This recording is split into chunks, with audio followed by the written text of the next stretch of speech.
ingatlah nikmatku yang telah aku anugerahkan kepada kalian, dan penuhilah janjimu kepadaku, niscaya aku penuhi janjiku kepada kalian, dan takutlah kepadaku saja.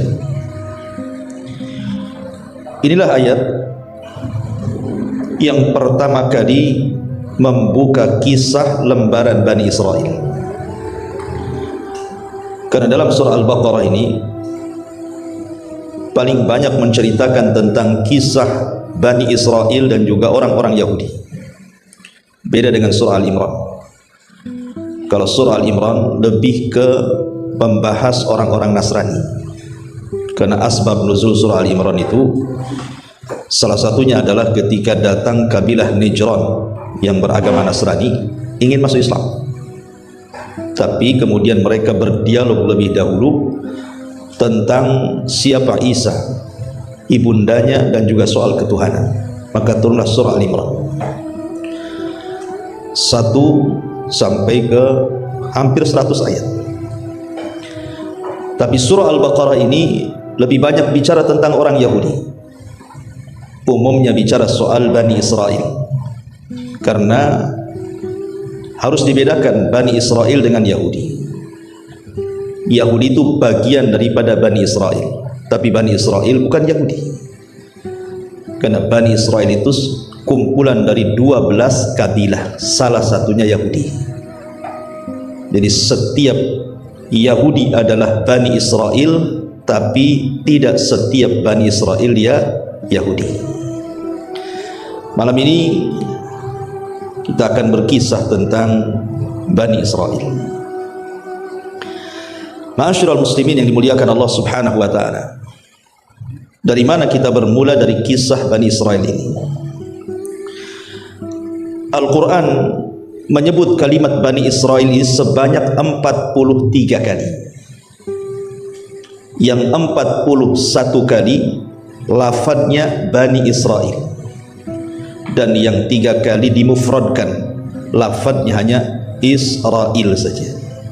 Jadi jumlah secara keseluruhan dalam Al-Quran Allah menyebut kalimat Bani Israel 43 kali, dan tersebar di beberapa surat dalam Al-Quran, seperti surah Al-Baqarah, surah Al-Imran, surah Al-Ma'idah, surah Al-A'raf, Yunus, Al-Isra, dan lain sebagainya. Ma'asyiral muslimin, jamaah sekalian yang dimuliakan Allah Subhanahu wa taala. Al-Quran paling banyak mengisahkan Bani Israel. Kaum yang paling banyak dikisahkan itu adalah Bani Israel. Padahal umat-umat para nabi itu banyak. Umpamanya kaum Ad, umatnya Nabi Hud. Kaum Samud, umatnya Nabi Saleh. Kaum Sodom, umatnya Nabi Lut. Artinya dalam Quran itu umat-umat para nabi banyak juga diceritakan. Tetapi khusus umat Nabi Musa alaihi salatu wassalam, Bani Israel, itu paling banyak dibicarakan. Jadi kisah Bani Israel ini hampir menyeluruh dalam Al-Quran. Artinya bahwa nabi yang paling banyak dibicarakan dalam Al-Quran itu adalah Nabi Musa, sebagai nabi daripada Bani Israel. Menarik untuk kita kisahkan bagaimana kisah Bani Israel dari awal sampai akhir, sampai sekarang menjadi sebuah negara yang disebut dengan Israel. Kok bisa sampai negara tersebut menjadi negara Yahudi? Walaupun tidak pantas orang-orang Yahudi yang ada di Israel negaranya disebut Israel, karena Israel itu diambil dari Israel, dan Israel itu nama lain daripada Yakub. Sementara Yahudi yang sekarang sudah jauh dari ajaran Nabi Yakub alaihi salatu wassalam, ya kita katakan negara Yahudi. Selesai itu. Taib, kita urut walaupun tidak detail ya, karena kalau detail kan waktunya panjang. Kita ambil poin-poin pentingnya saja secara singkat supaya punya gambaran bagaimana sejarah Bani Israel dari masa ke masa.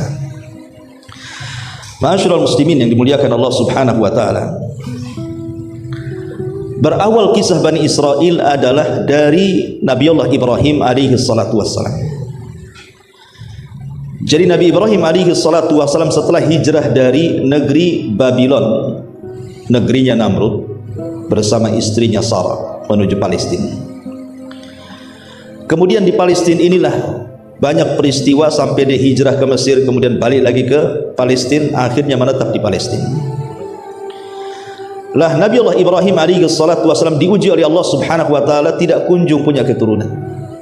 Sampai akhirnya kemudian dia menikahi budaknya Sarah yang bernama Hajar, baru dikaruniai seorang anak yang kemudian diberi nama Ismail.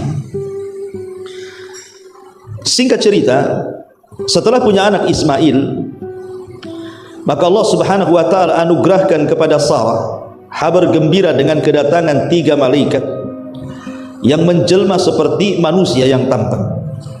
Kemudian menghabar gembirakan kepada Ibrahim bahwa istrinya walaupun sudah tua dan dianggap mandul, telah dihabar gembirakan Allah akan memiliki keturunan. Sempat ketika itu istrinya Ibrahim, Sarah ini tertawa, fadhahikat, begitu dalam Quran, tertawa.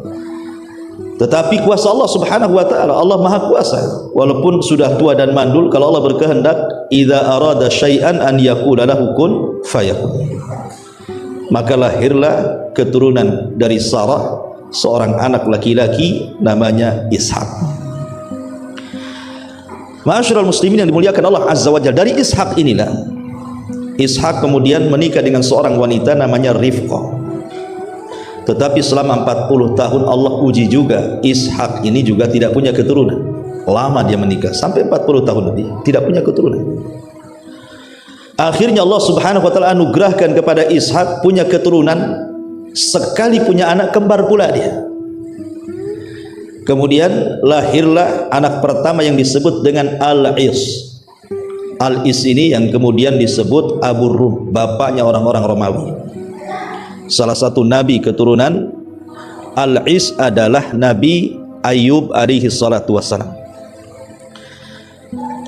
Kemudian setelah Al-Is pun akhirnya kemudian Nabi Allah Ya'qub, Nabi Allah Ishak alaihi salam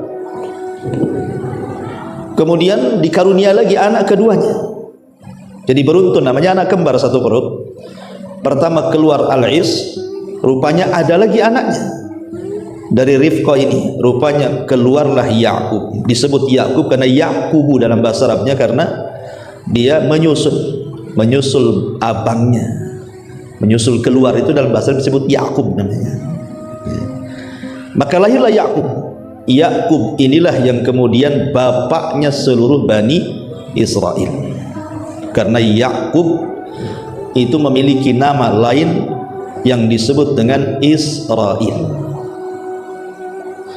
Dan itu disebutkan di dalam Al-Quranul Karim. Allah mengatakan dalam surah Ali Imran ayat 93, kullu ta'ami kana hillal li bani Israel illa ma harrama Israilu ala nafsi min qablu an tanzilat Taurah qul fa'tu bit Taurati fatluha in kuntum sadiqin. Semua makanan adalah halal bagi Bani Israel, melainkan makanan yang diharamkan oleh Israel, maksudnya Ya'qub, untuk dirinya sendiri sebelum Taurat diturunkan. Katakanlah jika kamu mengatakan ada makanan yang diharamkan sebelum turun Taurat, maka bawalah Taurat itu lalu bacakan jika kalian memang orang-orang benar. Di sini Allah mengatakan semua makanan halal bagi Bani Israel kecuali yang diharamkan oleh Israel. Siapa Israel di sini? Nabi Ya'qub. Dari antara asbab nuzul ayat ini, Nabi Ya'qub itu terserang penyakit namanya irkun nisa. Irkun nisa itu arti penyakit saraf. Jadi capek-capek dari atas kepala sampai kaki itu, pegel-pegel bahasa kita, tidak bisa sembuh. Akhirnya datangkan tabib atau dokter. Kemudian kata dokter disarankan untuk tidak makan daging unta. Sejak itu Nabi Ya'qub mengharamkan memakan daging unta. Nabi Ya'qub mengharamkan bagi dirinya memakan daging unta karena faktor kesehatan. Tapi kemudian seluruh anak-anaknya juga ikut-ikut mengharamkan memakan daging unta. Padahal tidak ada halangan bagi mereka kan, karena ihtiram kepada ayahnya mengharamkan tidak mau makan daging unta. Ikut-ikut pula anak-anaknya. Sejak itu dari kebiasaan turunan daripada Yakub, mereka tidak mau makan daging unta dan mereka haramkan. Mereka tidak tahu bahwa Yakub tidak mau makan daging unta itu karena faktor kesehatan. Makanya di sini Allah mengatakan setiap makanan adalah halal bagi Bani Israel, baik unta atau yang lainnya, kecuali yang diharamkan oleh Israel, maksudnya Yakub. Itu sebelum diturunkan Taurat. Tapi setelah diturunkan Taurat tidak ada yang mengharamkan unta, tapi Bani Israel menganggap bahwa daging unta itu haram bagi mereka. Kemudian mereka mereka bahwa itu ada dalam Taurat. Makanya Allah mengatakan kalau memang ada dalam Taurat, datangkan Taurat itu. Bacakan di mana itu keharaman daging unta ini kalau kalian termasuk orang-orang yang benar. Syahidnya di sini kalimat kecuali yang diharamkan Yakub atau Israel. Maka Yakub itu nama lain daripada Israel. Berarti turunan Yakub disebut Bani Israel. Baik, sampai di sini paham? Lanjut. Ma'asyiral muslimin yang dimuliakan Allah Subhanahu wa taala. Lah, kemudian Yakub dari Palestina hijrah ke Haran di Irak sana, berjumpa dengan pamannya namanya Laban. Karena ada perselisihan antara dia dengan Al-Is abangnya. Maka dia pun hijrah dari Palestina ke Haran, bekerja menjadi penggembala kambing kepada pamannya namanya Laban. Laban ini punya dua putri, satu namanya Rahil dan yang kedua namanya Lia. Rahil dan Lia. Rupanya Yakub ini jatuh cinta dengan Rahil, kemudian meminta kepada Laban supaya menikahi Rahil. Tapi pamannya Laban mengatakan, boleh kau menikahi putriku, tapi syaratnya kau bekerja 7 tahun kepadaku, baru setelah 7 tahun kau nikah dengan dia. Akhirnya demi mengejar wanita, laut seberang, gunung kudaki, kan gitu bahasanya ya. Dia pun bekerja selama 7 tahun. Setelah jatuh tempo mau menikah dengan Rahil, tiba-tiba Laban tidak merestui pernikahan Yakub dengan Rahil, malah ditawarkan kakaknya Lia. Alasannya apa? Karena di zaman itu ada syariat tidak boleh menikah dengan adik kalau kakak belum menikah. Dan syariat itu juga rupanya ada di sebagian daerah kan. Kalau kakaknya belum nikah, tidak boleh adiknya nikah. Nah, rupanya ini juga syariat zaman dulu tuh, masih dipakai zaman sekarang. Padahal syariat itu sudah diubah dengan syariat Islam, masih juga dipakai adat gitu ya. Akhirnya dengan terpaksa walaupun tidak cinta, Yakub menikah dengan Lia. Kemudian dia ngomong lagi sama pamannya, aku kan pengen Rahil, masa kau nikahkan aku dengan dia? Kata pamannya, nggak apa-apa, kau ingin Rahil, kau harus bekerja lagi 7 tahun lagi, 14 tahun baru dia mendapatkan wanita idamannya. Di zaman itu belum diharamkan berpoligami dengan menggabungkan 2 saudari, tapi dalam Islam tidak boleh berpoligami dengan menggabungkan 2 saudari. Dalam Islam tidak boleh, kecuali kalau meninggal, seperti Utsman ibn Affan menikah dengan Ruqayyah putri Nabi. Kemudian putri Nabi Ruqayyah meninggal, baru dinikahkan oleh Rasul dengan adiknya Ummu Kulthum. Artinya setelah meninggal nggak apa-apa, tapi kalau masih hidup tidak boleh menggabungkan. Tapi syariat dulu boleh. Yakub pun punya 2 istri dari 1 ayah kandung, Rahil dan Lia. Akhirnya kemudian Allah Subhanahu wa taala takdirkan dari Lia inilah lahir beberapa putra. Pertama Ruben. Ingat ya, kisah Nabi, kisah Bani Israel itu kebanyakan diambil dari perjanjian lama dan perjanjian baru, dari Taurat dan Injil. Sebab setelah wafatnya Musa, Quran tidak pernah menjelaskan.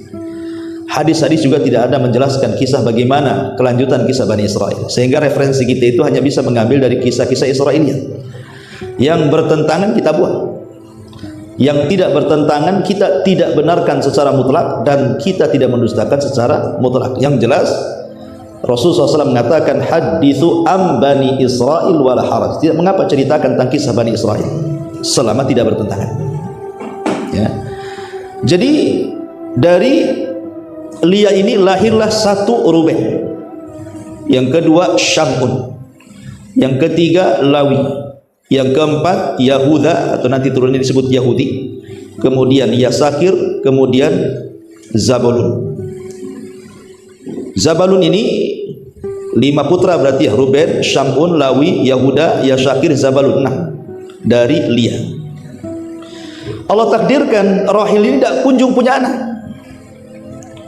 Akhirnya kemudian dia hadiahkan, dia punya budak si Rahil ini, namanya Bilha, dihadiahkan kepada suaminya, gauli budaknya. Rupanya dari budaknya ini punya anak pula, dan kemudian Naftali, dan Naftali. Melihat Rahil memberikan budak, cemburu juga nih si Lia ini. Dia punya budak perempuan juga, namanya Zilfa, dihadiahkan juga kepada suaminya. Dari Zilfa ini lahirlah Jad dan juga Al-Ashakir. Jadi dari dua budaknya 4 orang, sama-sama punya 2 anak. Baru yang terakhir Rahil baru dikasih keturunan. Pertama Nabi Yusuf, yang kedua Binyamin. Berarti secara keseluruhan putra Yakub itu dari 2 istri sah dan dari 2 budaknya menjadi 12 anak. Lah 12 anak inilah yang kemudian cikal bakal 12 kabilah Bani Israel yang kita akan ceritakan. Ya. Ma'asyiral muslimin yang dimuliakan Allah Subhanahu wa taala. Ada sebagian ahli tafsir seperti Al-Qurtubi dan juga yang lain yang mengatakan dari 12 putra Yakub ini, contohnya dari putra Yakub yang ketiga namanya Lawi. Dari Lawi inilah banyak menurunkan para nabi. Di sana ada Nabi Musa, kemudian Harun, kemudian Ilyas, kemudian Zakaria, kemudian Yahya, kemudian Samuel, dan begitu seterusnya. Pokoknya garis keturunan para nabi itu kebanyakan dari Lawi putra Yakub. Itu melahirkan para nabi itu turunannya, Lawi ini. Kemudian dari putra Yakub yang kedua, yang keempat namanya Yahuda. Nanti turunannya disebut Yahudi yang kita ceritakan ini. Kebanyakan turunannya banyak jadi raja, tapi ada juga yang menggabungkan antara raja dan juga nabi, seperti Nabi Daud. Itu kan menggabungkan nabi dan raja. Kemudian Sulaiman itu menggabungkan nabi dan raja. Itu turunan Yahuda. Kemudian dari putra Yakub yang ke-11 Nabi Yusuf. Nabi Yusuf, ada yang mengatakan bahwa dari Nabi Yusuf juga menurunkan nabi yang lainnya seperti Nabi Yusa ibn Nun dan juga Nabi Ilyasa, itu turunan Yusuf tuh. Kemudian dari putra Yakub yang ke-12 Binyamin menurunkan Nabi Yunus alaihi salatu wassalam, nanti anak cucunya Nabi Yunus alaihi salatu wassalam. Artinya bahwa para nabi berasal dari 12 putra Yakub, tetapi umumnya para nabi itu berasal dari keturunan Lawi dan para raja keturunan Yahuda. Itu umumnya seperti itu. Adapun Nabi Isa alaihi salatu wassalam, ada yang mengatakan itu nabi terakhir Bani Israel. Jadi yang menutup kenabian Bani Israel itu ditutup dengan Nabi Isa alaihi salatu wassalam. Ada yang mengatakan Isa itu dia turunan Lawi, tapi ada juga yang mengatakan turunan Yahuda, tapi ada juga yang mengatakan tidak Lawi, tidak Yahuda, dia dari orang lain. Alasan Al-Imam Al-Qurtubi rahimahullahu ta'ala, karena di dalam Al-Quran berbeda panggilan Nabi Musa dengan panggilan Nabi Isa. Kalau Nabi Musa memanggil kaumnya tidak menyebutkan Bani Israel, ya kaum, wahai kaum, karena dia bagian daripada kaum Bani Israel. Tetapi Nabi Isa ini memanggil kaumnya dengan Bani Israel, seolah-olah bukan bagian daripada Bani Israel, dia hanya memanggil Bani Israel. Sehingga yang mengatakan Isa ini terpisah, bukan dari turunan putra-putra Yakub. Wallahu a'lam. Ya, tapi yang jelas bahwa dia adalah yang masyhur dalam sejarah itu, Nabi Isa itu adalah penutup nabi-nabi Bani Israel. Itu yang jelas seperti itu. Taib. Setelah kita tahu bahwa Nabi Yakub ini punya 12 anak yang sudah saya sebutkan namanya, maka dari keturunan 12 anak itulah yang kemudian Allah Subhanahu wa taala katakan wa qata'nahum 12 asbatan umama. Dalam surah Al-A'raf ayat 190 Allah katakan, dan kami bagi mereka ke dalam 12 suku yang masing-masing berjumlah besar. Jadi 12 suku ini semua nanti jadi kabilah besar-besar itu semuanya, yang disebut dengan Bani Israel. Ma'asyiral muslimin yang dimuliakan Allah Subhanahu wa taala. Kemudian juga saya ingin terangkan, istilah Quran itu biasanya menyebut 3 kata. Pertama ahli kitab. Seperti Allah mengatakan kul ya ahlal kitab, katakan wahai ahli kitab. Kemudian yang kedua bahasa kalimat Bani Israel, seperti yang ayat kita bahas ini, ya Bani Israel. Kemudian juga terkadang disebutkan kalimat Yahudi. Ya, Allah Subhanahu wa taala memanggil mereka dengan sebutan Yahudi. Apa bedanya nih tiga kata ini? Ahli kitab, Bani Israel, Yahudi. Kalau disebut ahli kitab, berarti hendak menjelaskan dua agama. Pertama Yahudi dan yang kedua Nasrani. Kalau disebut ahli kitab berarti tertuju kepada dua agama, Yahudi dan Nasrani. Tapi kalau disebut Bani Israel, konteks Al-Quran itu Allah hendak mengingatkan akan nikmat yang Allah sudah anugerahkan kepada Bani Israel. Selalunya kalau Allah panggil dengan sebutan Bani Israel, Allah ingin mengingatkan nikmat-nikmat Allah bagi mereka. Tapi kalau Al-Quran menyebut dengan kalimat Yahudi, umumnya adalah kalimat celaan. Kalau Allah menyebut kata Yahudi dikeluarkan dari Bani Israel, Allah hendak mencela kaum yang namanya Yahudi itu. Dari sini kita tahu bahwa kaum yang tercela dari keturunan Bani Israel adalah Yahudi. Karena Allah mengatakan di dalam Al-Quran seperti itu. Baik, ma'asyiral muslimin yang dimuliakan Allah Subhanahu wa taala. Kisah Bani Israel ini dimulai dari kisah putra Yakub dari rahil namanya Yusuf. Nabi Yusuf alaihi salatu wassalam. Kita tahu kisah Nabi Yusuf. Ketika kecil dia bermimpi, diperlihatkan 11 bintang yang sujud kepadanya. Kemudian bapaknya mengatakan, jangan kau ceritakan kepada saudaramu, nanti ditafsirkan macam-macam, mereka pun akan dengki kepadamu.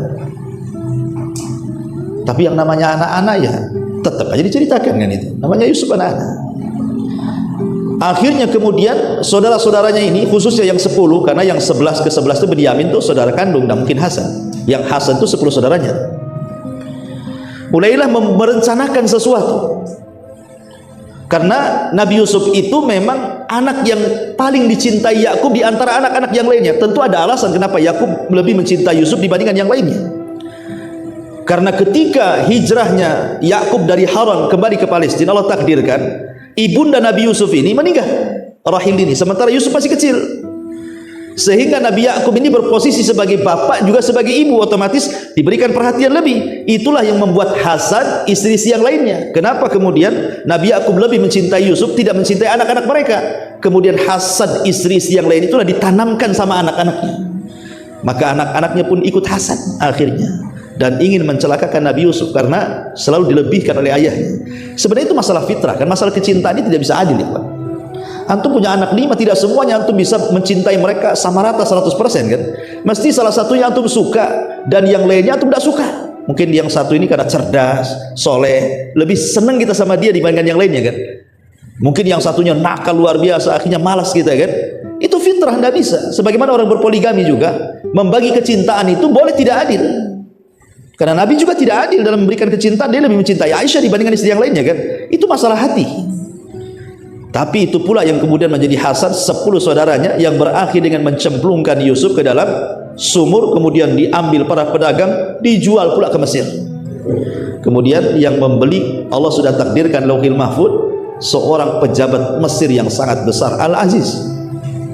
Kemudian dirambut dan menjadi anak angkatnya.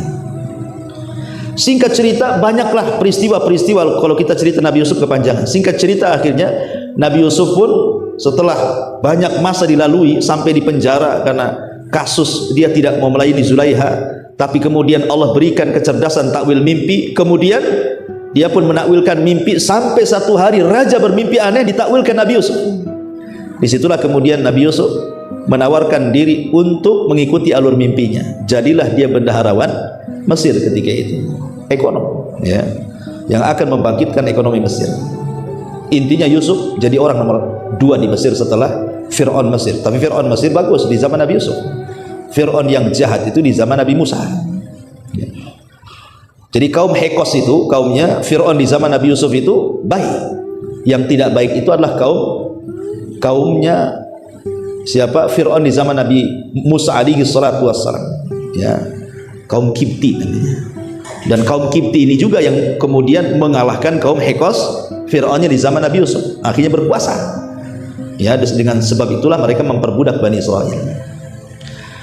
Singkat cerita, akhirnya kemudian setelah kemudian Yusuf pun memboyong semua keluarganya, dari Palestina ke Mesir, maka keluarga Nabi Yusuf tinggal di Mesir. Akhirnya berkembang biak turunan-turunannya itu anak-anak Yakub. Disitulah kemudian terkenal menjadi perkampungan pertama Bani Israel di zaman Nabi Yusuf. Dan itu sampai bertahun-tahun, sampai Nabi Yusuf meninggal dunia. Mereka berada di atas agama tauhid, tetapi terus menerus sampai akhirnya kabilah Hekos ataupun kerajaan Hekos yang dipimpin oleh Fir'aunnya di zaman Nabi Yusuf kemudian ditumbangkan oleh kaum Kibti. Fir'aunnya Nabi Musa kalah gitu ya. Yang tadinya Bani Israel dihormati oleh kerajaan Mesir, sekarang justru dihinakan. Disitulah permulaan kehinaan Bani Israel, diperbudak oleh Fir'aun di zaman Nabi Musa. Apa alasannya? Ada yang mengatakan karena Fir'aunnya di zaman Nabi Musa itu, ada yang mengatakan Ramses yang kedua, ada yang mengatakan namanya Mus'ab, Khalid ibn Mus'ab atau terbalik atau Mus'ab ibn Khalid. Yang jelas bahwa dikenal dengan Ramses yang kedua. Adapun yang ditemui jasadnya yang sekarang dimumikan oleh kerajaan Mesir ini, wallahu alam Fir'aun yang mana gitu ya. Walaupun ada yang memprediksi ahli sejarah bahwa itulah Fir'aun di zaman Nabi Musa, namanya Ramses yang kedua. Yang sekarang kalau kita ke Mesir pengen lihat muminya Fir'aun, ya datanglah ke piramid sana ya. Intinya bahwa lah ketika kemudian dikuasai oleh Fir'aun ini bermimpi. Dalam mimpinya dia melihat ada api dari Palestina, kemudian datang ke Mesir, membakar satu negara Mesir, kecuali perkampungan Bani Israel tidak terbakar. Setelah kemudian dia mimpi berkali-kali dengan mimpi yang sama, Fir'aun pun khawatir. Akhirnya dia kumpulkan penasihat spiritualnya dari kalangan paranormal, dukun-dukun dan yang semacamnya. Kemudian ditakwilkan bahwa ada bayi yang akan lahir dari tengah Bani Israel yang akan meruntuhkan kekuasaannya. Sejak itulah Fir'aun membuat undang-undang membunuh anak laki-laki Bani Israel. Maka dibantai semuanya anak laki-laki Bani Israel karena ketakutan takut hadir orang yang akan menggulingkan kekuasaannya. Lah ketika kemudian terjadi pembunuhan anak laki-laki, sementara Bani Israel posisi di Mesir itu, bagaimanapun orang-orang Fir'aun ini berhajat kepada Bani Israel karena mereka diberikan kecerdasan. Siapa yang bisa membangun jalan, membangun jembatan, membangun istana, kecuali budak-budak Bani Israel. Kalau dibantai anak laki-lakinya kemudian yang tuanya mati, siapa yang akan menjadi pembantu mereka, melayani mereka? Akhirnya kemudian keputusan pun diganti, yang tadinya membantai seterusnya setiap hari dirubah undang-undangnya, 1 tahun pembantaian, 1 tahun pembiaran. Lah di tahun pembiaran itu lahirlah Nabi Harun. Selamat dia, tidak dibunuh. Selang setahun setelahnya ibunya hamil lagi, ya, lahirlah Nabi Musa di tahun pembunuhan. Makanya kemudian Allah Subhanahu wa taala sudah membuat siasat gitu ya. Karena semua atas takdir Allah Subhanahu wa taala, ketika lahir Nabi Musa oleh ibunya disembunyikan. Tapi karena takut, akhirnya dia pun diletakkan di sebuah tabut kotak. Kemudian kotak itu ditali dan dihanyutkan. Setiap mau makan atau menyusui ditariklah kotak itu. Kemudian Musanya diletakkan di situ. Sampai pada suatu hari karena ketakutan dia mendengar ada prajurit, dia lupa ngikat talinya. Lepas pula itu kotak itu. Akhirnya kotak itu hanyut di sungai Nil, rupanya terdampar di dekat istana Fir'aun. Kemudian ketahuan oleh para penjaga, dilaporkan kepada istrinya Fir'aun namanya Asya bintu Muzahim. Kemudian diambil kotak itu. Nggak ada yang berani buka kotak itu karena khawatir emas, khawatir perhiasan. Nanti kalau perhiasan disangka perhiasan istana, disangka dia maling kan gitu. Jadi nggak ada yang berani buka kotak. Yang pertama kali membuka kotak siapa? Asya bintu Muzahim. Pas dibuka rupanya bayi. Dan Allah langsung tanamkan kecintaan karena Asya tidak punya anak laki-laki. Fir'aun itu tidak punya anak laki-laki. Akhirnya kemudian dirambutlah Nabi Musa di tengah keluarga Fir'aun. Ma'asyiral muslimin yang dimuliakan Allah Azza wa Jalla. Singkat cerita, setelah Musa kemudian dewasa, kemudian Nabi Musa pun jalan-jalan di gang-gang kota Madinah. Ada pula anak muda turunan Bani Israel sedang bermasalah dengan anak muda turunan kaum Kibti, kaum Fir'aun. Tiba-tiba anak muda yang turun Bani Israel meminta pertolongan, maka Musa menolongnya, tetapi kemudian tanpa sengaja membunuhnya. Orang yang bermasalah dari kaum Kibti, kaum Fir'aun ini bukan orang biasa rupanya. Dia anak muda dari seorang anak pejabat, ya, beda berurusan dengan anak pejabat dengan berurusan anak tukang ojek iklan. Kalau urusannya sama orang-orang kecil selesai lah kan gitu, kalau disumpal pakai duit selesai, nggak usah diteruskan kasusnya. Kalau sama pejabat tidak bisa. Ya, cari siapa pembunuhnya. Maka ketika itu belum ada yang ketahuan siapa pembunuhnya. Masalahnya Musa lewat lagi di satu hari, rupanya anak muda yang ditolong itu bermasalah lagi. Memang tukang masalahnya anak muda ini, yang Bani Israil. Lewat Musa minta tolong lagi. Musa malah mendekati menasihat, disangka mau membunuhnya. Teriaklah kemudian Bani Israil, "Hei Musa, apakah kau akan membunuhku seperti kau membunuh orang itu kemarin?" katanya. Orang-orang tahu siapa pembunuhnya sekarang. Maka sampailah di telinga Fir'aun, pasukan pun dikerahkan untuk menangkap Musa. Tapi Musa diberikan nasihat oleh orang yang bijak supaya cepat pergi. Maka berangkatlah Musa ke Madian. Kemudian 20 tahun di Madian sampai dia menikah dan punya anak. Kemudian setelah 20 tahun balik lagi ke Mesir. Rupanya di tengah jalan dia mendapatkan pohon zaitun penuh dengan api. Kemudian dia mendekati pohon itu, rupanya ada panggilan dari Allah Subhanahu wa taala. Musa diangkat menjadi nabi dan rasul dan disuruh berdakwah kepada Firaun. Maka pulanglah dia ke Mesir. Betul-betul dia berdakwah kepada Firaun. Banyak persoalan di situ.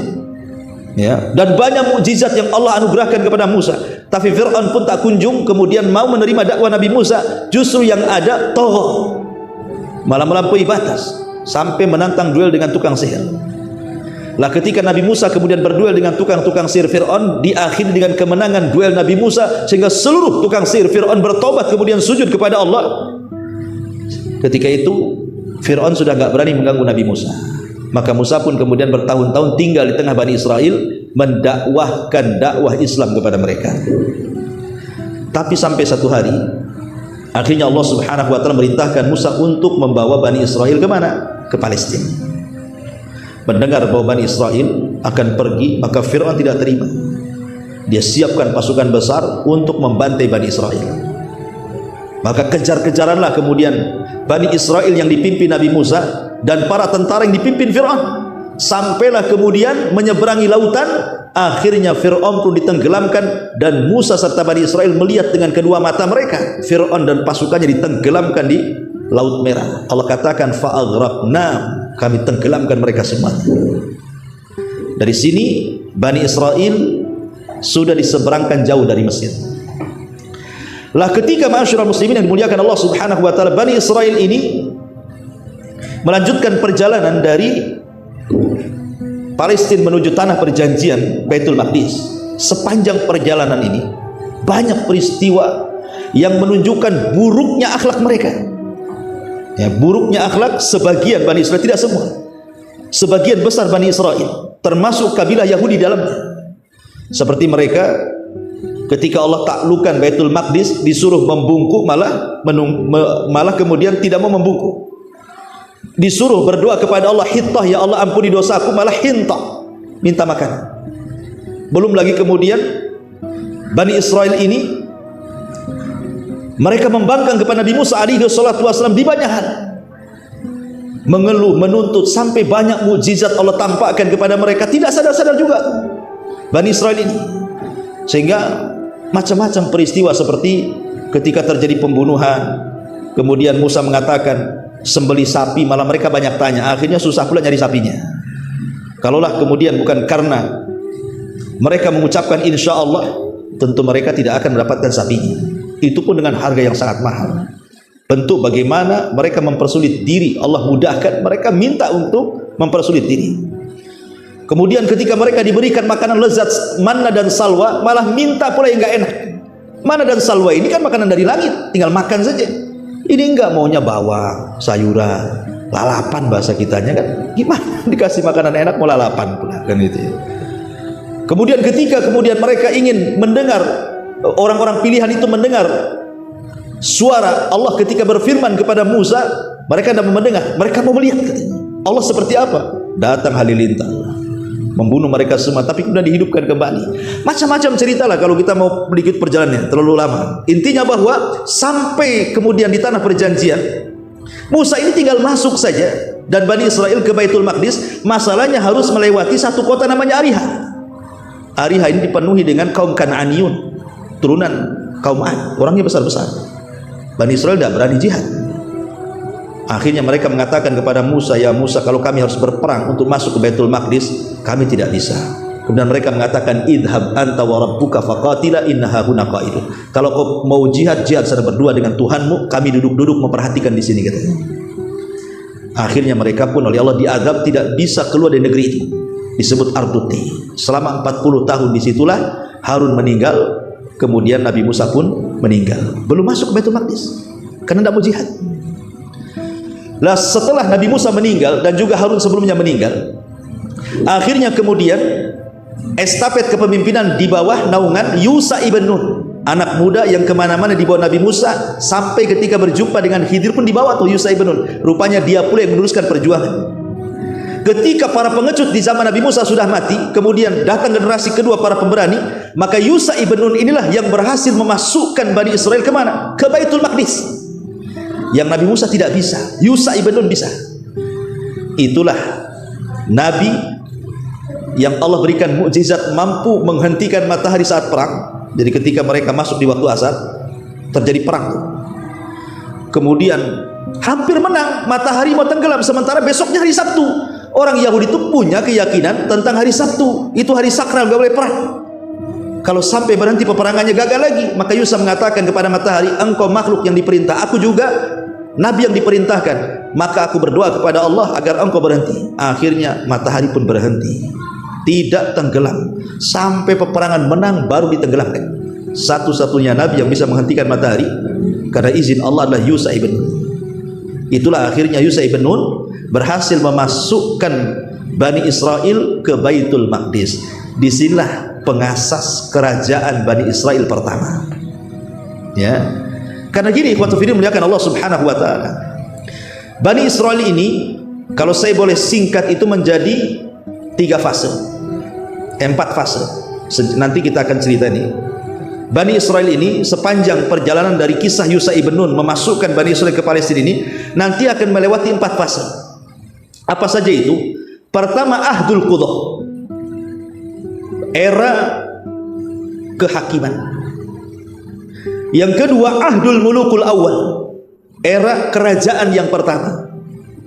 Kemudian yang ketiga, Ahdul Muluki Tsani, era kerajaan yang kedua. Baru yang terakhir, Fatratu ma ba'da tadmiril Quds, ada era setelah penghancuran Baitul Maqdis, era penjajahan. Nanti Bani Israel akan dijajah oleh banyak umat. Ya, inilah 4 poin tentang kisah Bani Israel dari masuknya Bani Israel ke Palestina oleh Yusha ibn Nun. Maka berlakulah 4 fase ini. Ma'asyiral muslimin yang dimuliakan Allah Azza wa Jalla. Pertama, era kehakiman. Era kehakiman ini di mana Bani Israel dipimpin para nabi. Jadi yang memimpin Bani Israel itu para nabi. Dan yang pertama adalah Yusha ibn Nun yang memimpin mereka. Makanya di dalam Injil, dalam perjanjian lama itu, di situ ditulis tentang kitab hakim-hakim namanya. Di mana hakim-hakim ini maksudnya para nabi, itulah yang memerintahkan 12 kabilah dari turunan Yakub yang disebut Bani Israel tadi. Jadi dipimpin para hakim, dipimpin para nabi. Ada yang mengatakan sekitar 350 tahun, ada yang mengatakan sekitar 1000 tahun dipimpin para nabi. Ya. Ma'asyiral muslimin yang dimuliakan Allah Subhanahu wa taala, sampai pada waktunya, karena banyaknya penyimpangan, banyaknya pertikaian, banyaknya kekufuran, banyaknya permusuhan antar kabilah dari 12 kabilah itu. Jadi susah untuk disatukan. Ya. Belum lagi kemudian mereka berani kepada para nabi. Makanya Bani Israel itu dikenal sebagai pembunuh para nabi. Pokoknya datang nabi saja tidak cocok dengan hawa nafsunya, dibunuh tuh. Itu diantara peranginya orang-orang Yahudi Bani Israel itu. Pokoknya tidak cocok saja nabi, bunuh. Sampai satu hari itu ada 70 nabi dibantai mereka. Sehingga sulit untuk disatukan. Sangat sulit untuk disatukan. Dari situlah kemudian mereka pun meminta supaya nabi yang terakhir yang memimpin mereka namanya Samuel meminta kepada mereka, kami tidak mau dipimpin para nabi, tapi kami mau dipimpin seorang raja. Karena ketika itu banyak pertikaian, permusuhan sehingga melemahkan Bani Israel dan mereka diserang oleh kaum dari luar, oleh tentara Jalut. Ya. Karena mereka kemudian dijajah oleh orang luar sehingga mereka bercerai-berai. Akhirnya mereka minta kepada Nabi Samuel untuk diangkat seorang raja yang kuat bisa mengalahkan Jalut. Samuel pun kemudian memberikan solusi kepada mereka bahwa ada anak muda tapi miskin, namanya Tolut. Mau kalian jadi saya tunjuk Tolut? Mereka nggak mau karena Tolut orang miskin. Kami loh orang banyak orang kaya, kenapa mesti dia katanya? Tetapi kata Nabi Samuel, walaupun demikian Tolut itu dilebihkan kemampuan, pengetahuan dan juga fisik. Kemudian akhirnya malaikat pun yang tabut yang tadinya diambil oleh Jalut diambil lagi oleh malaikat, kemudian diserahkan kepada Tolut. Dari situlah Bani Israel setelah mengetahui tabut ada di tangan Tolut, baru mereka mengakui Tolut sebagai raja mereka, karena mereka meyakini kalau tabut berada di tengah-tengah mereka setiap peperangan menang. Tabut itu kotak yang dulu Musa diletakkan di situ, dihanyutkan. Lah itu tabut namanya. Kotak itu berisi tongkatnya Nabi Musa, bajunya Nabi Musa, peninggalan Nabi Harun ada di kotak itu. Dan mereka yakini siapapun yang berperang membawa kotak itu menang. Lah Tolut sekarang punya kotak itu yang tadinya direbut Jalut, diambil malaikat, diserahkan ke Tolut. Akhirnya mulailah mereka berjihad bersama Tolut melawan Jalut. Ya. Dibawalah pasukan besar, ribuan. Tapi kemudian diuji ketika melewati sungai, jangan minum banyak-banyak, malah minum banyak-banyak. Rupanya yang tersisa dari pasukan itu cuma 314 orang. Lah di antara pasukan itu ada yang paling muda namanya Daud. Perang di zaman itu kan tidak langsung perang, ada sistem mubarozah namanya, sistem adu tanding. Mana jagoanmu? Ini jagoan gua. Rupanya Jalut sendiri jagoannya, menantang tentara Tolut. Tidak ada yang berani melawan Jalut. Siapa yang berani melawan Jalut? Ya, pegulat hebat, pembunuh, takutlah tentaranya Tolut. Akhirnya Tolut mengiming-imingi siapa yang bisa mengalahkan Jalut, dia akan menikah dengan putriku dan akan mewarisi tahtaku. Tidak ada juga yang mau. Ya, buat apa menikahi putrinya kemudian mewarisi tahtanya kalau harus mati pula di tangan Jalut? Kalau mati kapan nikahnya? Mati lawan Jalut. Ya. Tapi Nabi Daud ini memang sudah Allah takdirkan yang paling kecil, yang paling muda dia berani. Karena Daud itu diberikan keahlian suka melempar ketepel serigala yang hendak memangsa kambing-kambingnya dan selalu tepat dan mati. Jadi dia pelempar batu. Sekali dilempar batu saja kena kepalanya, matilah si Jalut itu. Akhirnya bertakbir tentara Tolut dan bisa mengalahkan tentara Jalut. Ya. Sejak itulah kemudian Tolut, Nabi Daud menikah dengan salah satu putri Tolut. Lah karena Daud semakin dikenal oleh masyarakat, Tolut ini hasad, berusaha ingin membunuh Nabi Daud gitu ya. Jangan sampai kemudian diserobot kekuasaannya kan itu. Karena kalau orang berkuasa untuk jatuh itu sulit ikhwan. Sangat sulit. Orang kalau sudah berkuasa kemudian diberhentikan kekuasaannya udah bisa. Harus ada 7 periode, 8 periode lagi ke depannya kan itu. Kalau bisa kan itu. Karena namanya sebuah kekuasaan itu sebuah kehausan. Haus orang itu kalau jabatan itu mau fitnah. Sama dengan harta juga fitnah. Sudah dapat yang diinginkan pengen lagi hartanya. Sudah dapat dengan pengen lagi terus seperti itu. Jabatan juga seperti itu. Kalau bisa jangan dihentikan sampai mati. Lah Tolut itu seperti itu. Hasad kepada Daud padahal itu menantunya kan begitu ya. Tapi di ujung hayat Tolut pun kemudian taubat, mengakui kesalahannya. Ketika Tolut meninggal, maka sebagaimana janjinya Daud harus jadi raja. Maka inilah berubah dari era kenabian menjadi era kerajaan. Dimulai daripada Tolut, kemudian Daud. Dan Daud ini satu-satunya yang menggabungkan 2 karunia Allah di tengah-tengah Bani Israel. Pertama, dia seorang raja plus juga nabi. Hampir tidak ada kalau Bani Israel nabi ya nabi saja, raja-raja saja. Dia pula menggabungkan tuh, raja plus nabi. Makanya kekuasaan Nabi Daud kuat sekali. Bani Israel suka dengan Nabi Daud. Tidak ada yang mencela Nabi Daud. Biasanya kalau datang Nabi bunuh, datang Nabi bunuh. Enggak. Satu Bani Israel cinta dengan Nabi Daud. Barulah Bani Israel itu jadi kuat di tangan Daud alaihi salatu wassalam. Tapi sayang Daud pun harus meninggal. Kemudian tahta turun kepada Nabi Sulaiman. Lebih kuat lagi Bani Israel. Karena Nabi Sulaiman Allah berikan mukjizat yang tidak diberikan kepada para nabi yang lainnya. Lebih hebat lagi Bani Israel. Masalahnya ketika kemudian Nabi Sulaiman meninggal dunia, maka inilah yang terjadi. Mulailah melemahnya Bani Israel. Maka masuk era yang ketiga, era kerajaan kedua. Karena ketika itu Nabi Sulaiman ini kan mewarisi tahtanya kepada anaknya namanya Ruhbuam ibn Sulaiman. Ruhbuam ibn Sulaiman ini yang mewarisi tahta ayahnya Nabi Sulaiman. Masalahnya dia tidak sekuat bapaknya. Tidak sekuat bapaknya, tidak disukai oleh beberapa kabilah Bani Israel. Akhirnya pecahlah Bani Israel menjadi dua kerajaan. Ya. Lah putra Sulaiman, Ruhbuam ibn Sulaiman ini hanya didukung dua kabilah. Ada yang mengatakan yang mendukung dua kabilah. Pertama, kabilah Yahuda. Itulah yang mendukung dan yang kedua kabilah Binyamin. Jadi hanya dua saja, kabilah Binyamin dan kabilah Yahuda yang mendukung putra Sulaiman ini, Ruhbuam ibn Sulaiman ini. Sementara 10 kabilah ini tidak mendukung, buat kerajaan sendiri yang dipimpin oleh Yurbuam ibn Nubat. Yurbuam ibn Nubat itulah raja yang kedua. Jadi kalau Ruhbuam ibn Sulaiman ini dia mendirikan kerajaan yang disebut dengan kerajaan Yahudi.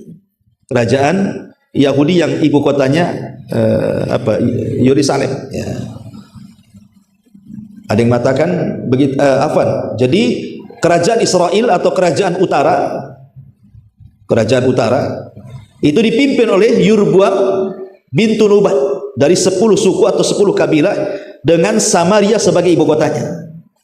Tetapi kerajaan Yahuda atau kerajaan selatan, ibu kotanya Yerusalem, itulah yang dipimpin oleh putra Sulaiman, Ruhbuam ibn Sulaiman. Berarti di sini ada utara, ada selatan. Ada kerajaan utara, ada kerajaan selatan. Lah, yang kerajaan selatan inilah yang dipimpin oleh putranya Sulaiman. Cuman 2 kabilah Yahuda dan Binyamin itu. Yang 10 kabilah itu dari utara tuh. Lah karena sudah pecah Bani Israel menjadi 2 kerajaan, masuklah pada era penjajahan. Karena melemah masalahnya, mereka sangat lemah sekali. Ya, saya simpulkan nih, baru kita jelaskan. Ya. Jadi era penjajahan ini pertama masuk orang-orang Asyuriyin. Asyuriyin ini orang-orang Babylon. Itulah yang pertama kali menjajah Bani Israel. Setelah Asyuriyin kemudian datang orang-orang dari Mesir. Orang-orang dari Mesir menjajah lagi Bani Israel. Kemudian setelah hengkang orang-orang Mesir, datang lagi orang-orang Babylon Irak, juga menjajah Bani Israel. Kemudian setelah Babylon berakhir, datang lagi orang-orang Yunani, juga menjajah Bani Israel.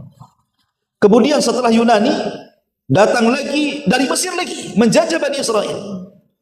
Kemudian berakhir dengan dijajah oleh orang-orang Romawi yang mengganti Haikal Sulaiman menjadi dewa-dewa yang ma'ruflah disembah oleh orang-orang Romawi. Bagaimana kisahnya dari penjajahan-penjajahan ini? Tapi masyarul muslimin yang dimuliakan Allah Subhanahu wa taala, era penjajahan ini kenapa? Karena ketika Bani Israel semakin jauh dari ajarannya, mereka makin kufur, murtad, syirik, sebagainya, membangkang perintah para nabi sebelumnya. Itulah yang menjadi kelemahan Bani Israel. Belum lagi cerai-berai berpecah menjadi 2 negara. Itu yang menjadikan kemudian mereka makin lemah. Masyarul muslimin yang dimuliakan Allah Subhanahu wa taala, pertama, era penjajahan ini datang orang-orang Asyur. Orang-orang Asyur dari Irak menguasai kerajaan Israel yang di utara. Yang 10 kabilah yang berkumpul itu dijajah oleh orang-orang Asyur ini. Ada yang mengatakan datang Raja Sarjun yang kedua pada tahun 722 Masehi, sebelum Masehi, dari Irak, kemudian menyerang Palestina dan akhirnya mampu menguasai kerajaan utara Palestina. Lah kerajaan utara Palestina ini atau yang ibu kotanya Samaria ini hancur, lebur, betul-betul hancur. Bahkan yang 10 kabilah ini hilang begitu saja. Memang betul-betul dimusnahkan rasnya. Sehingga yang tersisa dari keturunan kabilah ini bergabung dengan yang di selatan. Makanya kenapa sekarang tidak ada istilah Bani Israel, yang ada istilah Yahudi, ya kan? Kenapa? Karena sebagian ras Bani Israel itu mereka dimusnahkan. Yang 10 kabilah itu dimusnahkan. Tinggal sedikit, yang sedikit inilah gabung dengan kerajaan Yahudi. Makanya sampai hari ini mereka disebut Yahudi. Karena suku-sukunya sudah hilang, musnah masalahnya ya. Nah, padahal kita tahu bahwa Bani Israel itu kan dari 12 kabilah, tapi sekarang yang disebut Yahudi. Kita katakan Yahudi kan itu, nggak ada lagi Lawi atau apa, Yahudi. Jadi seolah-olah karena itulah yang mayoritas, yang lain minoritas, bergabung dengan Yahudi sehingga yang minoritas itu gabung kepada yang mayoritas, senangnya ucapan Yahudi semuanya, dianggap Yahudi semuanya, walaupun ada yang bukan keturunan Yahuda kan itu. Ma'asyiral muslimin yang dimuliakan Allah Azza wa Jalla. Sampai kemudian akhirnya datang era Bukhtun Nasr. Ini yang paling serem, karena Bukhtun Nasr ini satu di antara raja penguasa dunia. Kata Imam Qatadah, seorang ahli tafsir, mengatakan dunia ini pernah dikuasai oleh 4 raja. Yang maksudnya menguasai dunia ya, bukan menguasai Mesir. Kalau Mesir kan Fir'aun, itu Mesir aja. Tapi ini menguasai dunia, bukan hanya Mesir, tapi dunia dikuasai, dan itu hanya ada 4 raja. Pertama Nabi Sulaiman, yang kedua Dzulqarnain, dua-duanya muslim. Kemudian yang kedua Namrud, dan yang keduanya adalah Bukhtun Nasr. Inilah Bukhtun Nasr, inilah Raja Babil yang datang kedua kalinya menghabisi orang-orang Yahudi di Palestina, menghancurkan Palestina sehancur-hancurnya, dan memperbudak Bani Israel sampai dibawa ke mana-mana ya, sampai akhirnya mereka pun berpencar. Ma'asyiral muslimin yang dimuliakan Allah Azza wa Jalla, ketika Babylon ini dikuasai oleh mereka, tapi Allah takdirkan kemudian orang-orang Bukhtun Nasr dikalahkan oleh Persia. Ya, jadi Persia nyerang Babylon, kalah Babylon. Kemudian dikuasai oleh orang-orang Persia. Lah orang-orang Persia ini, ikhwatu fillah muliakan Allah Azza wa Jalla, berbuat baik kepada Bani Israel.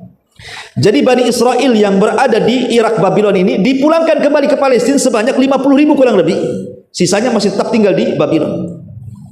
Tapi masalahnya, ma'asyiral muslimin, mereka ketika kemudian mereka kembali, kemudian Persia kalah dengan Romawi. Akhirnya gantian sekarang Romawi yang menjajah Palestina. Jadi hukum disitulah banyak yang kemudian pergeseran keagamaan, karena banyak situs-situs sejarah seperti Haikal Sulaiman yang dibangun oleh Nabi Daud kemudian diteruskan oleh Sulaiman. Haikal Sulaiman itu maksudnya pondasi Masjidil Aqsa, yang sekarang menjadi dongeng orang-orang Yahudi Palestina. Mereka sengaja mengorek di bawah Masjidil Aqsa untuk mencari Haikal Sulaiman. Nanti kalau mau ketemu Haikal itu, maka masjid akan dirobohkan, kemudian mereka akan membangun Haikal itu, dan itulah puncak kejayaan Yahudi yang akan menguasai dunia. Ini dongeng mereka saja. Mereka hendak menguasai Aqsa sebenarnya, membuat cerita di situ ada Haikal Sulaiman, itu saja. Lah di zaman kerajaan Romawi, Haikal itu dihancurkan, kemudian diganti oleh patung Buddha, patung dewa-dewa orang-orang Romawi itu. Habis situs-situsnya tuh. Memang betul-betul Romawi merubah semua yang ada di situ. Tapi kemudian di zaman inilah lahir Isa bin Maryam. Ketika Romawi berkuasa kala itu, maka lahirlah Isa ibnu Maryam.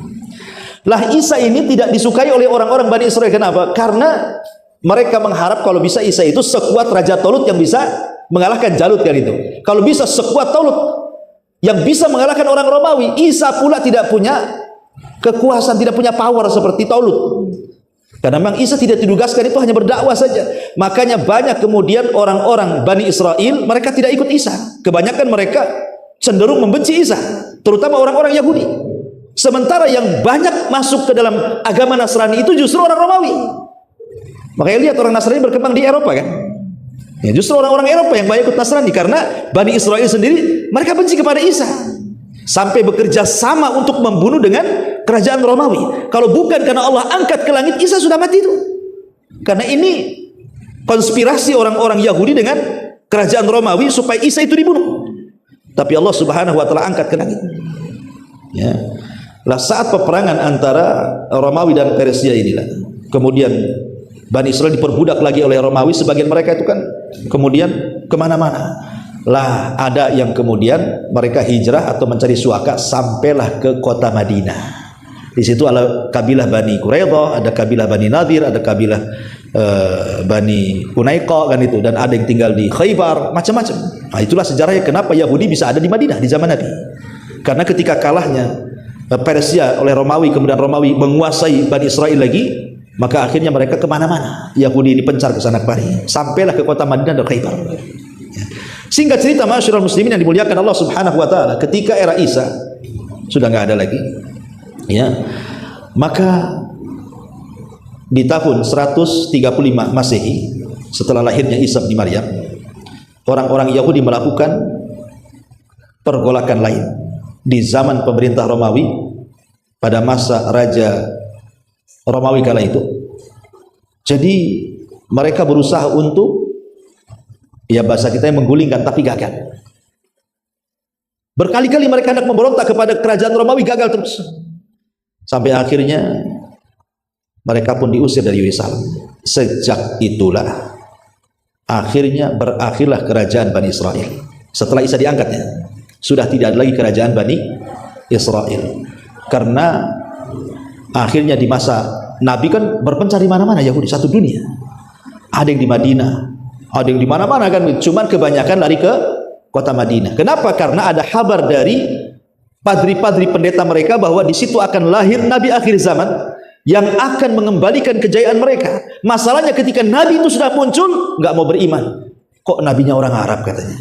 Yang kami inginkan itu Nabi turunan Bani Israel. Dari situlah mereka membenci kepada Rasul, memusuhi Rasul, sehingga tidak ada yang masuk Islam di zaman itu. Orang Yahudi kecuali bisa dihitung dengan jari. Beda dengan orang Nasrani, ribuan masuk Islam, tapi Yahudi tidak masuk Islam. Sampai akhirnya ma'asyiral muslimin yang dimuliakan Allah Azza wa Jalla, kehinaan demi kehinaan di zaman Nabi, sampai terusir mereka dari kota Madinah karena pengkhianatan orang-orang Yahudi kepada Nabi SAW. Apakah kemudian kehinaan yang Allah timpakan kepada orang-orang Yahudi di masa sampai masa Nabi SAW diusir saja? Tidak.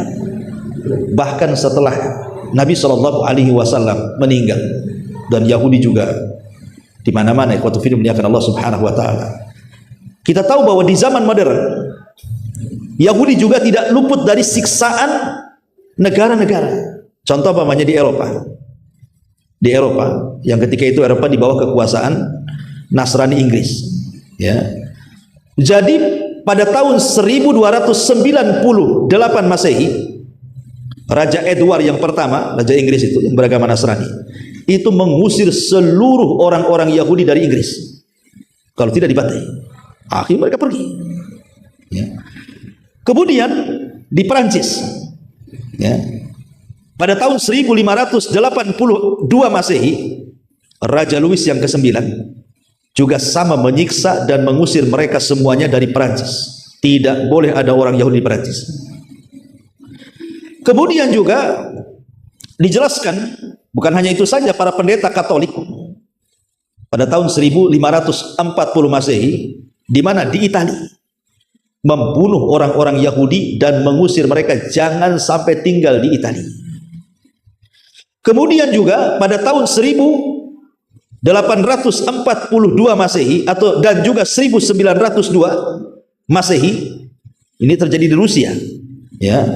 Ketika hakim kekaisaran Nasrani itu juga ribuan Yahudi dibunuh di Rusia. Kemudian di Jerman di masa Adolf Hitler, ya, bahkan jelas hampir tidak boleh di Eropa itu ada orang yang Yahudi hidup, dibantai oleh Hitler. Kemudian juga di Amsterdam juga sama, dibawa ke Jerman kemudian dibantai. Orang-orang Yahudi di Amsterdam itu dibawa ke Jerman kemudian dibantai. Kemudian begitulah, dan nanti di akhir zaman kita pun akan membantai mereka di akhir zaman. Kenapa? Karena ada hadis Nabi SAW, la taqumus sa'ah hatta yuqatilal muslimuna al-yahuda. Tidak akan tegak hari kiamat sehingga kaum muslimin kelak akan memerangi orang-orang Yahudi. Fayaqtuluhum al-muslimuna hatta yakhtabil yahud min wara'il hajari wasyajar. Maka kaum muslimin akan memburu orang-orang Yahudi sehingga orang Yahudi bersembunyi di balik pohon dan batu. Kemudian batu dan pohon akan berbicara dan mengatakan, ya Muslim, ya Abdullah. Nih orang Yahudi di balik batu, di balik pohon, bunuh dia. Sehingga akan jadi bulan-bulanan kaum muslimin kelak di akhir zaman ketika terbunuhnya Dajjal di tangan Isa bin Maryam. Begitulah Allah hinakan orang-orang Yahudi karena kesombongan mereka kepada Allah, kesyirikan mereka, kekufuran mereka, pembangkangan mereka, pembunuhan kepada para nabi dan begitu seterusnya. Makanya Allah hinakan sepanjang zaman orang-orang Yahudi itu. Ya, ma'asyiral muslimin yang dimuliakan Allah Subhanahu wa taala, masalahnya bagaimana mereka bisa berkumpul kembali di Palestina di zaman sekarang? Kok bisa punya negara? Kan itu. Gimana ceritanya? Ma'asyiral muslimin yang dimuliakan Allah Azza wa Jalla, ada yang mengatakan pada tahun 1616 Masehi ada seorang yang bernama Sir Henry Fish dari Inggris, itu menulis buku namanya Nidaul Yahud, panggilan bagi orang-orang Yahudi. Itu berawal dari buku itu. Buku itu dicetak, disebar kemana-mana. Jadi seruan kepada orang-orang Yahudi untuk berkumpul kembali. Ini awalnya, gara-gara buku yang dicetak banyak-banyak. Kemudian muncul seorang jenderal ma'ruf namanya, ya, namanya Napoleon Bonaparte. Itu kan ma'ruf kisahnya, ya, Napoleon Bonaparte itu. Juga sama juga mereka menegakkan negara, meminta supaya orang-orang Yahudi itu punya negara dan mengarahkan ke Palestina. Jadi Napoleon inilah yang mengarahkan orang-orang Yahudi supaya punya negara di Palestina. Mengingat sejarah, seolah-olah Palestina itu milik mereka begitu. Kemudian muncul propaganda berikutnya, ada seorang pemikir Yahudi dan seorang Zionisme, dia juga sama membuat gerakan-gerakan bahwa Palestina itu tanah mereka, mulai pengklaiman begitu, ya. Maka tahun 1882 Masehi, ketika itu kan yang berkuasa ya di Palestina sampai ke Mesir itu kan masih di bawah kekuasaan Turki Utsmani, ya. Yang berkuasa itu Sultan Abdul Hamid, ya, sebelum kemudian tumbang oleh Kemal Atatürk, ya. Jadi meminta kepada Sultan Abdul Hamid yang ada di Turki ketika itu supaya menyerahkan sebagian bumi Palestina untuk orang-orang Yahudi, tapi ditolak, nggak mau. Padahal mau dibayar besar tuh, tapi dia nggak mau nih Sultan Abdul Hamid ini. Sampai akhirnya kemudian mereka pun orang-orangnya dulu licik. Mereka mulai mengkader orang-orangnya sampai kemudian dimasukkan ke dalam tubuh Nasrani. Jadi orang cerdas dimasukkan ke dalam tubuh Nasrani sampai Allah takdirkan orang pintar mereka jadi seorang pendeta besar di Vatikan. Jadi orang Yahudi menyusupkan orang supaya jadi Nasrani. Saking cerdasnya, subhanallah, akhirnya dia pun berhasil menjadi paus di Vatikan.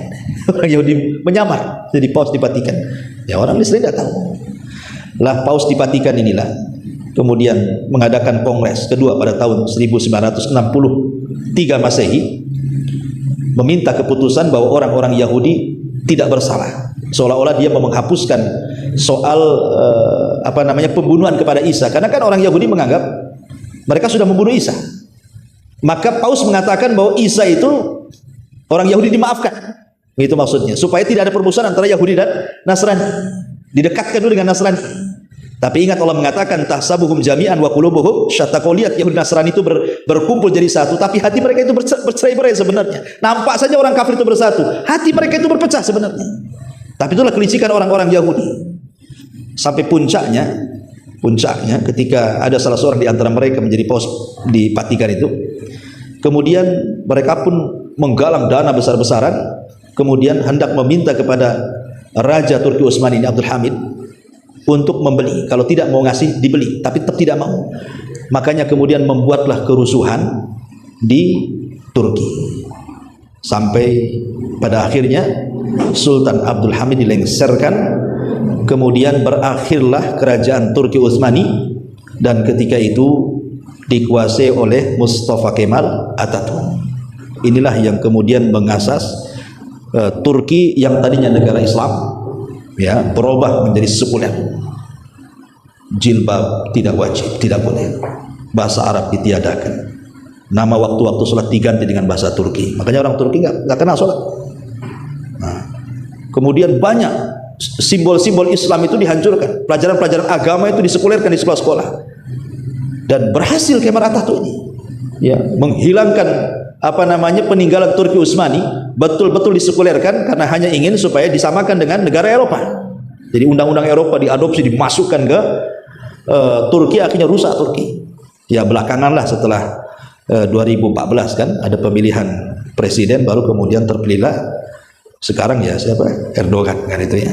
Ya mulailah agak bagus, ya mudah-mudahan bagus terus kan itu.